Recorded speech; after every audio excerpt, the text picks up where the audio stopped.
Welcome back to the Disrupt Education podcast. Allie, got to see some pretty cool video actually of you on the face page. I used to call it face page still. You were down in my neck of the woods in Illinois, although we didn't cross paths just yet because you were a little bit further. So, but how are things going? Good. Yep. I went down to knock off another state to skydive in, and also the weather was much better in Illinois than it was in Minnesota and Wisconsin. But my travels are far less than your recent travels across the Atlantic. So how was your little summer vacation? Yeah, it wasn't little. It was 10 days in Spain. I did with my wife, 25 years coming this July. So we celebrated right at the beginning. Went to Mallorca and Barcelona, and I am just like, I have no idea how I made it there. I have no idea how I made it back. It was just a wonderful time. So I'm sure some of our listeners have been to Spain. Um, wow, it was just unbelievable. Great food, great people, great culture. And I did rest. I did rest a lot. So, but now I'm back to crushing it. So that's where we are, right? Yeah. Well, congratulations on the 25-year anniversary. That's amazing. And, just thinking about like long-term relationships and people we've known for a long time, I think this fits in really nicely with our podcast guest, which Mhm. I'm very excited about because I have personally known and been good, dear, best friends with this person since I was in freshman, sophomore year of college. And so that's a long time from now. And, and so we're very excited to introduce Rachel Flynn to the podcast. Rachel, how are you doing? I'm doing really well. Really excited to be here and hang out again, Allie. Yes. Ironically, we don't see each other much because you're down currently in West Texas. Yeah, we call it Far West Texas out here because it's really far west. There's like a whole country in Texas, like it's its own country, right? Yeah, it's crazy because I'm from the Midwest. I'm Mhm. from actually Illinois, where I went to school in Missouri, and it was still only a 3-hour drive to get home to Illinois. And now I have. We'll talk a little bit about what I do, but I have parks that I work with that are easily 5 or 6 hours away from me, and it's still within just my region of Texas. That's insane. Yeah, it's Like two or crazy. 3 hours. We're in Iowa, right? Like it's, or I'm across in Ohio or whatnot. But well, reaching out to that, like I love that little teaser. So can you start off maybe like kind of telling people like, what you do, what you're about, and a little bit of the path of how you got there? Sure, yeah. So I am the regional interpretive specialist for Region 1 of Texas State Parks. So that falls under the Texas Parks and Wildlife Department. We have almost 100 state parks across the state of Texas, and I work with, we have 6 regions. One of those is Far West Texas, which is the region I get to work in. And a lot of people ask me, what is an interpreter? How many languages do you speak? And that's not really what I do. I would love to be able to speak multiple languages, but that's definitely not my strong suit. As an interpreter, an interpretive park ranger within state parks or even in the National Park Service, our job is to interpret the resource for our guests. So whether that be a natural or cultural resource, our job is to help folks form a connection with whatever it may be going on in each park, and every park is different. So I think you asked how I got here. Yeah. And I'll be honest, I don't think I ever considered, and Allie could tell you this, I don't think I ever considered being a park ranger when I was back in college. I didn't even really know it was an option, or that there were different types of park rangers. I thought I had to be in law enforcement, kind of game warden style park ranger. I didn't know there was a special niche for those who wanted to be an educational park ranger. So I went into college thinking I was going to go to med school, which again, Allie can relate to. And after a few years in college, I thought, you know what, I really want to learn more about natural sciences. And I had grown up on a farm in Illinois and always thought that I didn't like being outside because I was really bookish. And I did well in school. I liked to you know, a lot of that, my hobbies seem to revolve around the indoors. And it turns out that I didn't have the opportunity to be in the right hobbies to help me enjoy the outdoors. So I thought, you know what, I'm going to pick up an ecology class, which was a little bit different than my track and pre-med, and ended up loving it. We went outside and did some surveys in a local state park there in Kirksville, Missouri. And every time we got to go outside, whether it was hot, whether it was cold, it was just a beautiful setting. And it was so freeing to be out of the classroom. And I think that was the first time I thought, oh, I do like the outside, the outdoors. I just needed the right opportunity to combine like my love of education with being outside. And then I got out of school and still thought, oh, maybe I want to go to med school. And I worked in the emergency room for a year and hated being inside. You know, the medical field is fantastic and you get to meet a lot of amazing people. You get to be the person that helps people when they're going through really tough situations in their life. But I really wanted to be outside. I really wanted to not spend 12 hours in an enclosed room. So I took a seasonal position, teaching outdoor education in Texas. That was back in 2011 was the year that I moved to Texas, which, side note, I don't know if everyone remembers, but that was a really bad drought year and we had crazy wildfires in Texas. So I get down here and we immediately evacuated for a wildfire. And I'm like, what have I done? Where am I? And I ended up staying at that seasonal position for 4 years and working my way up to being one of the site directors, and actually ended up being an equestrian director for a little while. Yeah. So you just never know where life's going to take you. And, you know, that seasonal position, teaching outdoor ed, I had usually 4th and 5th graders, sometimes 3rd or 6th, but they would come out to the outdoor education camp and they would stay on site for 3 to 5 days. Oh, wow. And yeah, like just a great experience for the kiddos. And a lot of them were from inner city Dallas, Fort Worth, and had never had that opportunity before. So it was really neat to see their eyes get really excited about all the things that were happening around them. And we actually taught them their statewide science curriculum. So things that were going to apply to standardized testing, but we did it in a lot more of a fun way than necessarily being in a classroom. And provided some of the students, it's a different way to learn. It stuck with them, hopefully, in a different way than if they'd learned it out of a science book. People remember trips, they don't remember tests, right, Ellie? Absolutely. And that's just one of the things like that you and I have always had like a passion for. So if we go kind of back to the college days, Rachel and I actually had this opportunity to teach this very unique, integrative, I don't even know where to really start with it, but it was on global health. And it was all about working with partners all over the world and then taking those partnerships and applying the learning in the classroom. And we actually developed and pitched and went through the whole educational process, the traditional model, to be able to teach that class. So I know Rachel's passion for teaching, and it's been cool to see how I went in a more traditional route with teaching chemistry, like inside. But then being in contact with Rachel teaching and finding her love for education outside. And then, I mean, I just remember this one conversation that we had many, many years ago around that summer camp. And you were like, 5th graders start to think in the abstract. And we can really see them kind of think about what could be there that they can't see, or what, like, their experience with the physical world, and then applying it to these standards. And I just remember thinking, wow, I want to do that more in my chemistry classroom. And this kind of like different approach to education. And I will say, we have not had a guest on the podcast that looks at education from this park outdoor industry.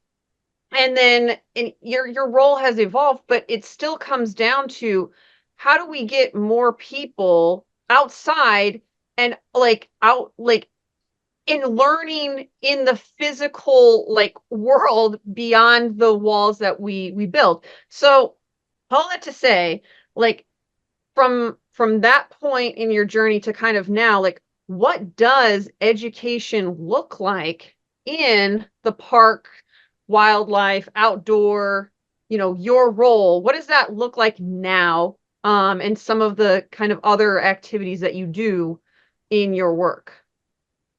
Sure. Yeah. So after I was teaching outdoor education, I did move into a Texas Parks and Wildlife role as an official park ranger. And it's very similar to what we were doing with outdoor education, just different organizations. So, people immediately think, oh, you're going to be teaching outside outdoor education. It's experiential, right?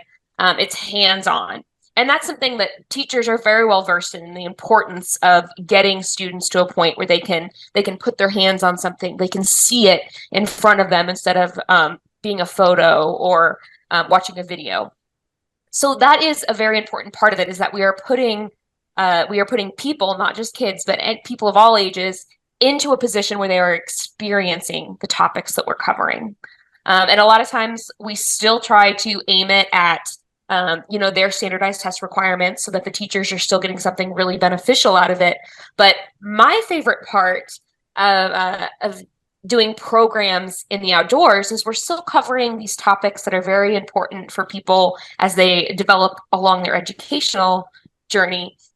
But we're also giving them this, the tool to see things abstractly. So, I have a passion for science, and specifically life science. So I really enjoy when we're talking about a food web or a food chain. When you're outside in a park, you can talk about it, you can do a fun little skit with it, and then you can go on a hike and you can point out different sections of that food chain. Or you can actually observe it happening. One time during one of my programs, there was a spider web hanging out of an oak tree, and a butterfly flew right into it, and we didn't even talk about the rest of the content I was going to cover because we were so enthralled watching this spider wrap up this butterfly. And so, I think that's the big difference, is that it's largely driven by what's around you. It's largely driven by what you see when you're in the outdoor environment within a park. And like I said, it's experiential. So you're going to remember through association with your feelings for those events. The awe that they had when they saw that spider wrapping up that butterfly. Those kids are never going to forget that, even if they live their life outside, camping and hiking and things like that. That will always stick with them. How many, I can imagine some kids were like horrified, probably like, oh, get the butterfly, and you're like, no, you got to let it go, man. This is what happens. I could go on and on about funny jokes around that, but I wanted to ask, so there's 6 areas you said in this. Are there 6 educational, interpreters like you, or are there more per area? And then how does that interact with, your schools? How did you find these students and those types of things? Because I think there might be a lot of educators out there who don't even know this exists. Texas, but let alone in other states as well. Yeah, and it's absolutely, Texas is a great state park system. I'm thrilled to work with them, but this is a system that exists in many states and definitely within the National Park Service. So I would say, even if you're not in Texas, reach out to your local parks, because chances are they've got something along the lines of what we're doing here. Mm-hmm. So there are 6 regions within Texas state parks. I'd like to say that every park, which I believe we're at about 90 now, every park has an interpretive park ranger. That's not the case quite yet. We're still working on securing the funding for every park to have a position that is specifically geared towards the education in the park. But, I have almost 20 parks in my region, and I have 11 or 12 full-time interpreters that I work with. And they are working directly in their parks, and I provide resources for them. Mm. So that may be that I'm going, when they have big school groups, I'm going to lead a hike with some of the kiddos, because you can't have a classroom of 100 kids on one hike. You have to divide them up. And so, like I said, my role is to support them in whatever way I can. What they're doing in parks really depends on where their park is. So, for example, we have parks out here in West Texas I'm very proud of. They're very remote parks, which provides an entirely different experience than a park that's right next to an urban area. So our remote parks, a lot of times what they're seeing are a lot of private schools who do long field trips, who will go across the state picking up state history and stopping in the parks. And they may spend a whole day.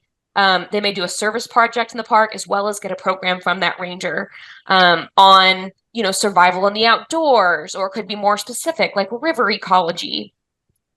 But we also have schools that are close to those urban areas, like I said, in El Paso. So in West Texas, El Paso is our biggest urban area, I would say. We also have parks near some smaller areas that still have a pretty robust school system, San Angelo, Del Rio, things like that. And a lot of times we've established a relationship with those school districts, or we've tried to as best we can. And it's a dual relationship. Hopefully, we can invite those kids out to the park to get that experience of being in the outdoors. But sometimes that's not possible because of distance, funding issues for travel. That's a huge issue. So if that's the case, then we try to bring our park to them. And we'll go into the classrooms and we'll bring things from the park. I love to bring fossils, fossils that have been dug out of rock beds. Mm-hmm. And they look at it. I've got an ammonite that's about this big. It's kind of a shell in this shape, if you're not familiar. Mm-hmm. But the kids hold that and they're just blown away by it. You tell them, like, actually, I found it here. And why was it there? How did it get there? You talk about how we used to be under an ocean. And so bringing the park to them, and then hoping that if the classroom can't get them there, maybe it'll spark their interest so that the family will come out to the park and attend a family program. Hmm. Your work with education, yes, you partner with schools, but what you said earlier is that the parks also serve people of all ages. And yes. A lot of your work is making resources appropriate for the people who visit your parks. Mm-hmm. And providing different types of programming services, at different levels. So how does kind of like your background in education, like, you being a learner and everything, help you with that work? And maybe just talk about like what kind of considerations do you have to teach the general public from every age group? Because that's a big ask for these public spaces, right? Like I want people to kind of understand the magnitude of like what your role really entails, because it's not just, oh yeah, we're going to work with the middle schoolers and that's the age group. That's it. Mm-hmm. Like, no, like you have to accommodate everyone, as best as you can, right? And that's what your role oftentimes is doing. So what kind of things do you think about and, work on and kind of do to do that type of work? Absolutely. And that's a great question, because that is typically a question we will use when we're interviewing candidates for interpretive positions, because it's very difficult. And one of the things so Freeman Tilden was one of the first people to write on interpretation in parks and what that should entail. He has a great book, Interpreting Our Heritage, which if you know a park ranger who's an interpretive ranger, they've got it on their bedside table. But one of his standards was that education for children doesn't mean, and this is me putting it in my own words, it doesn't mean that you dumb it down. It's that you use different tools. Kids are capable of thinking in abstract ways. So when you're presenting a program, you're presenting for all age groups. You have to remember that, I don't have to make it so that I'm acting like I'm talking to a preschool group. I can still reach these kids and these adults with the same content just by throwing in a few extra tools. So, we talk about with adults, a lot of times a tool that you'll use in a program is humor. It's a lot of fun. People love to laugh. And they love to get to know their park ranger. So by doing that, you're relaxing them for the program. You're probably also making it memorable, the content memorable. But then you may throw in a story. A lot of times I like to tell, especially at historic sites, if you've got a historic record that tells a story of an individual who was at that location, adults love that, but children love it too.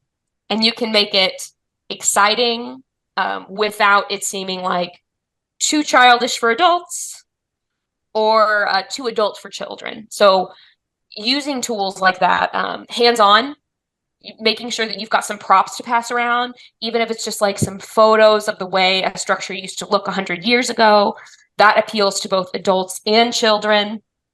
So making sure you're incorporating techniques that aren't just necessarily what you'd see in a single classroom. Things that you'd see whether you were a retired couple down in Texas escaping the winter in the Midwest, versus a family that's got, 3 kids all under 5.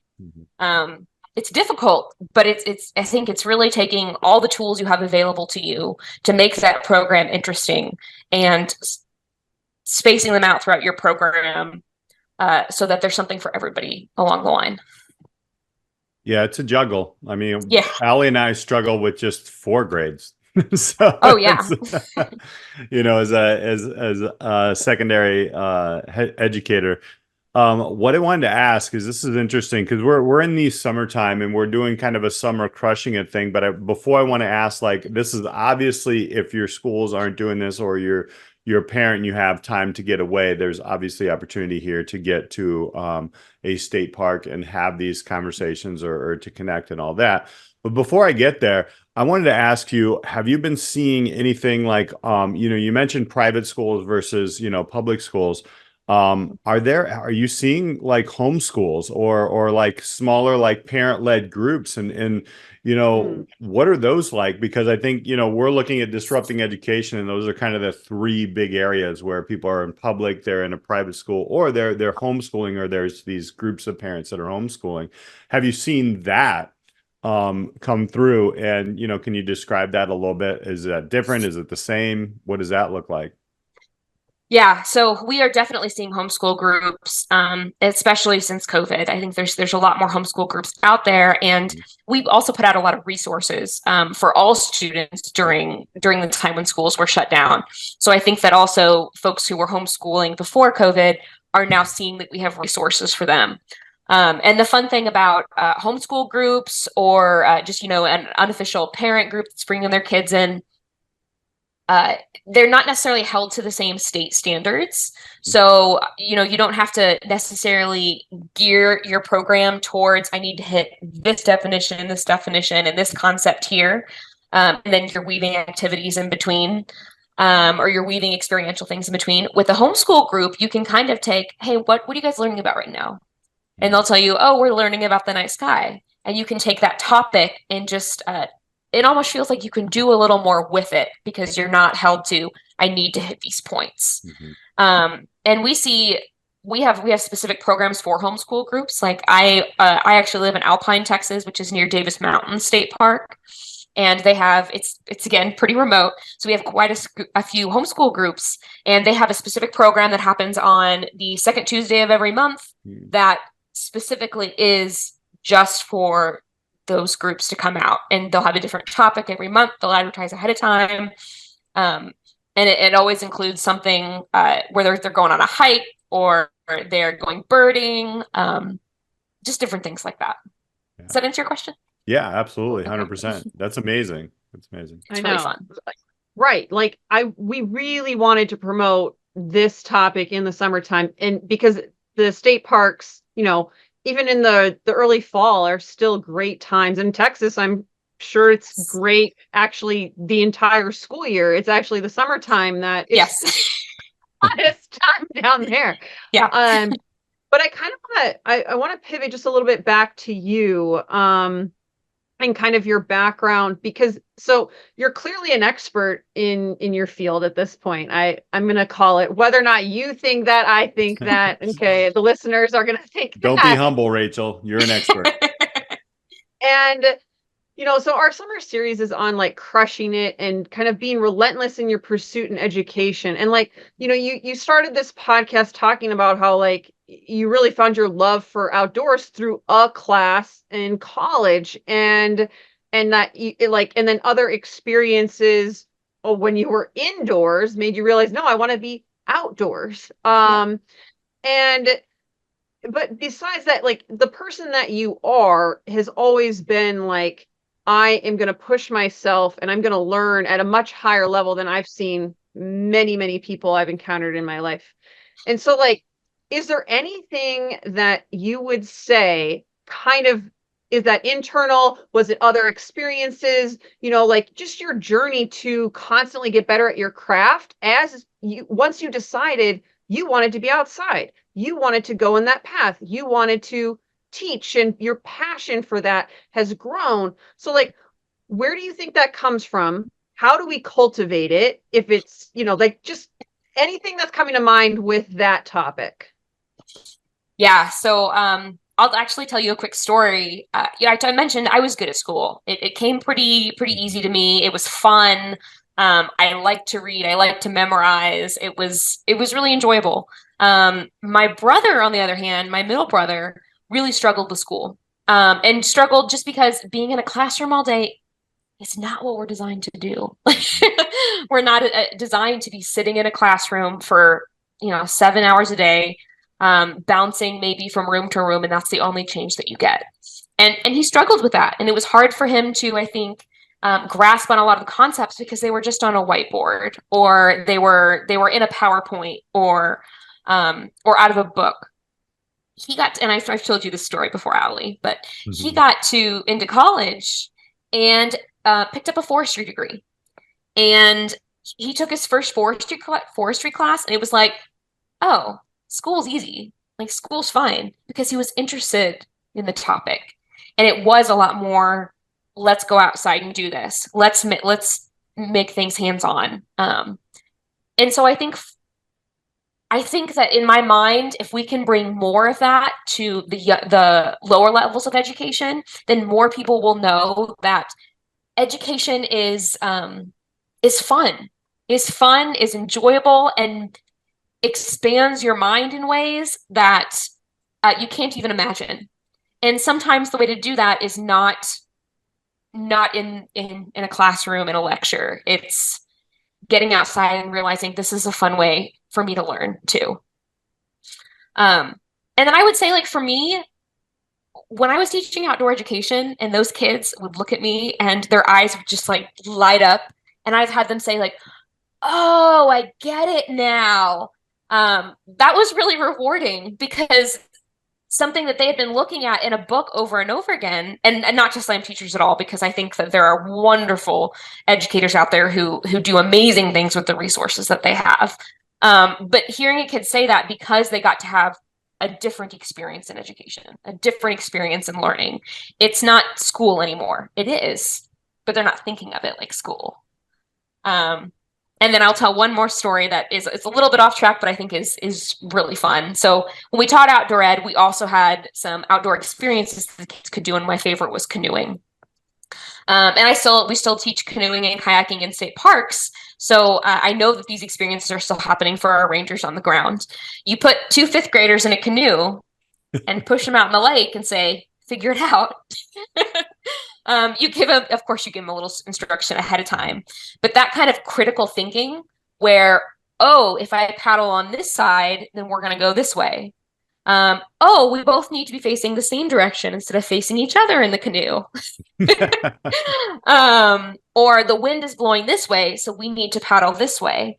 And that kind of critical thinking is just so beneficial to learning at any age. So I'm even going to go back further. There was one thing you said that was very interesting to me, and I have a question about it. So you knew that you liked the outdoor learning, yet you still kind of continued on the path to go into an emergency room. Yeah. Why? Like, what was it? Did you feel like, oh, I don't want to disappoint myself? Or because I think there's a lot of students, myself included, that went all the way through an internship in my first degree, and just because I was like, and then I already knew that I didn't want to go down that path, but I still tried it anyway. So I'm just wondering, like, what was it? And then, why did the pivot not happen sooner? Sure. I think that it was because I had thought that I wanted to go into medicine for so long that I didn't want one quick thing that happened in my educational career to disrupt that road. Mhm. And I think there's some expectation from yourself to, to succeed in what you set out to do. And now I've learned like that by not going to med school, of course, I wasn't saying I was, not meeting a goal. I had new goals. Mhm. And I think I didn't know what to do with it. It was so new to me. I didn't know what an outdoor career would look like. I just it wasn't widely known what kind of things you could do, whether you were going into the conservation side, whether you're going into the education side or law enforcement.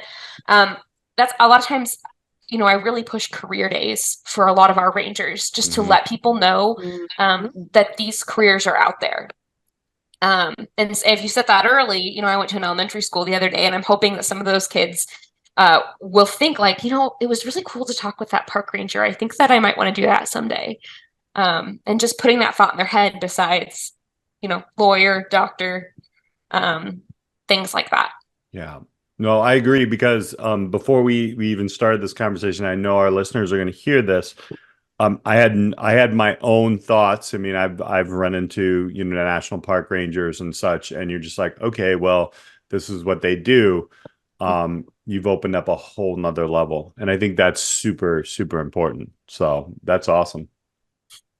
It's really fun. So she has what I would consider, I mean, you're close, if not at a dream role, right? And really where you're at right now. And I know that you have been in this role for about a year and a half.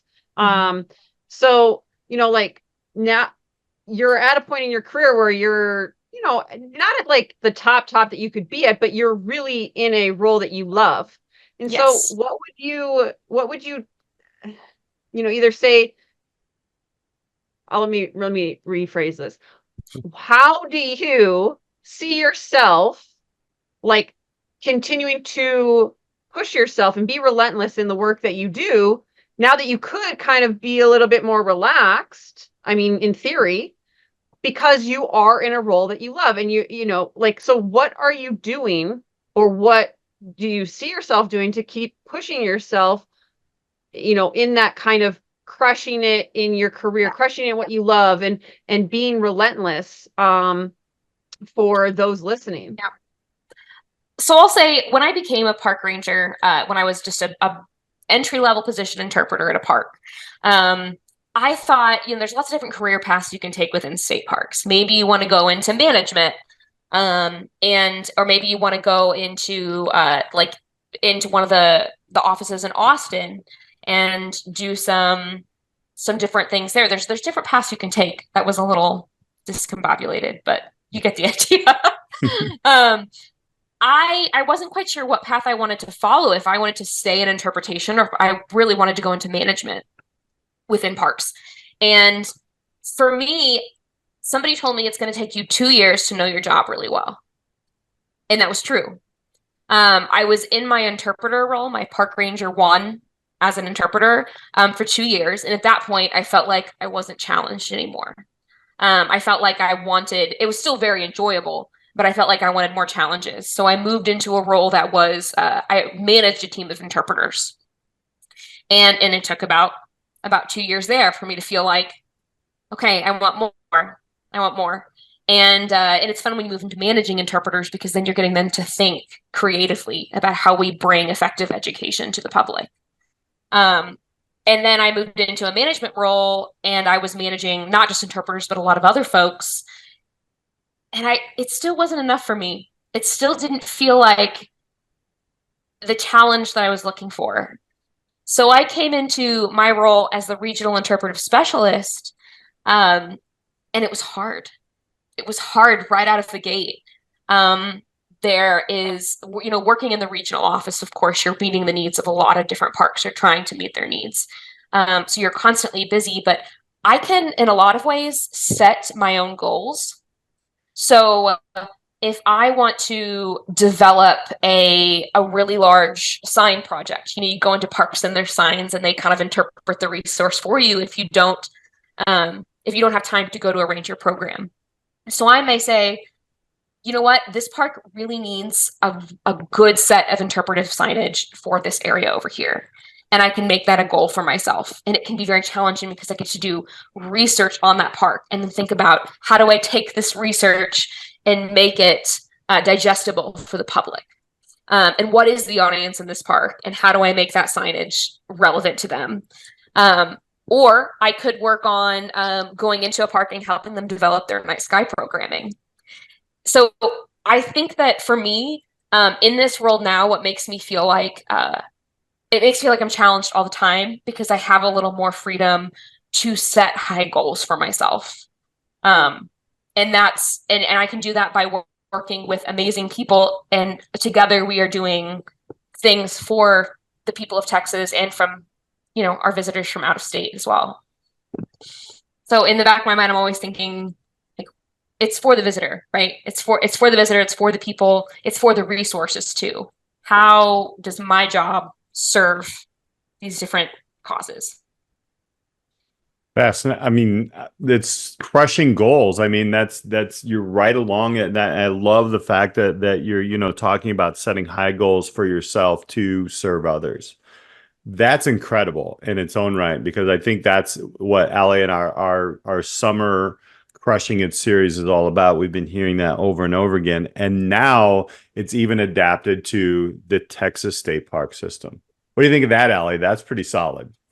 I mean, that's why we had to get her on for this series. And the point I want to highlight that was weaved into your answer just there, that applies to education, and for anybody in, educational administration, or you have the power to make changes, I want you to hear that when Rachel got the autonomy to make the choices of how she was going to use her time, she is setting even higher goals than if she had a list of standards that she had to check the box off.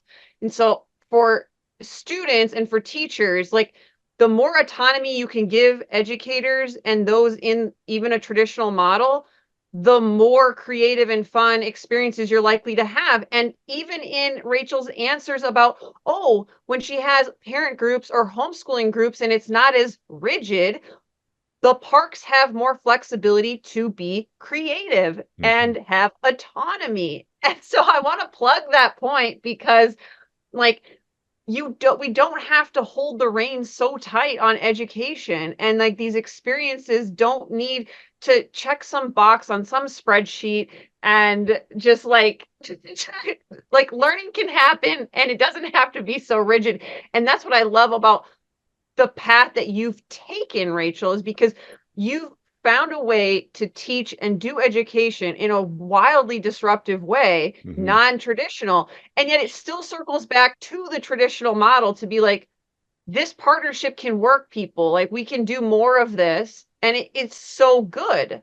I had to point that out because I was like, I'm going to lose it if I don't say something right now. Well, and Allie, and bouncing off of that, it's great to give the groups that we have autonomy too. We talked about the tools that I use, or that my interpreters use when they're developing programs. Sometimes that tool is giving people some freedom to experience, the outdoors just while they're there. So the environment itself, if you can get people out to a park, is going to teach them something. So sometimes the idea is just to push them in a direction that's going to let them learn through their own experiences. Before we wind this out, I'm going to put you on the spot here a little bit, Rachel. Is there something interesting right now that, like, you're working on over the next, like, 6 months or maybe a year, something like, this is a project that I'm working on? So our fiscal year ends at the end of August. So 6 months is, we're going to try to wrap things up by the end of August, and then I'll have a new set of projects. Yep. One of the things that I'm working on right now is finishing up what we call interpretive master plans, so IMPs, and every park has one. And basically what it does is it breaks down the most important components, the most important resources of each park, and puts it in a theme. And a theme for us is a sentence that connects the resource to your emotion, to your own human experience. Wow. So when those documents are complete, they are helpful not only for new interpretive rangers that are coming in, oh, these are like the things that I can focus on within my park. And of course, creativity, go outside of those bounds, absolutely. But it's also important for our folks in Austin when they're creating material for the parks. So Austin headquarters is where the hub for Parks and Wildlife is. It's also good for our leadership when they're approaching the legislators with numbers of how many people do we educate each year? How do we get additional funding for more positions? Sorry, this is my dog, and he's going to get off my Oh, lap I now. love it. He insists on laying on my lap It's all good. during meetings. Yeah. So that's my big project for the summer, is kind of to finish rounding out our interpretive master plans, making sure that they're all updated. And if they didn't have one previously, they've got one now, because it's going to benefit all of us in the long run. Yeah, that seems like something like even with schools or even classrooms, like, so you can almost see I can almost see a menu of items across the state, because, obviously Texas is very big. But even if I can't get to there, I can still see this is maybe a part of my unit here that I'm talking about versus a unit here. That's incredible. So Allie, I never thought like this was even occurring in the state park area. So before we grab your information and how people can connect, Allie, what are your final state park thoughts? Can you know what? The first question before you go there. Can you skydive over a state park? Not yet, maybe. I don't know. Allie, take it away. Yeah. Maybe. I don't know. There are definitely drop zones in Texas, but most of they're usually right outside of the urban areas to attract people. Though I did look at, when Rachel moved to West Texas, I did look up the closest drop zone to her, which is a few hours away. I knew it. Yeah. Final thoughts would be on this one.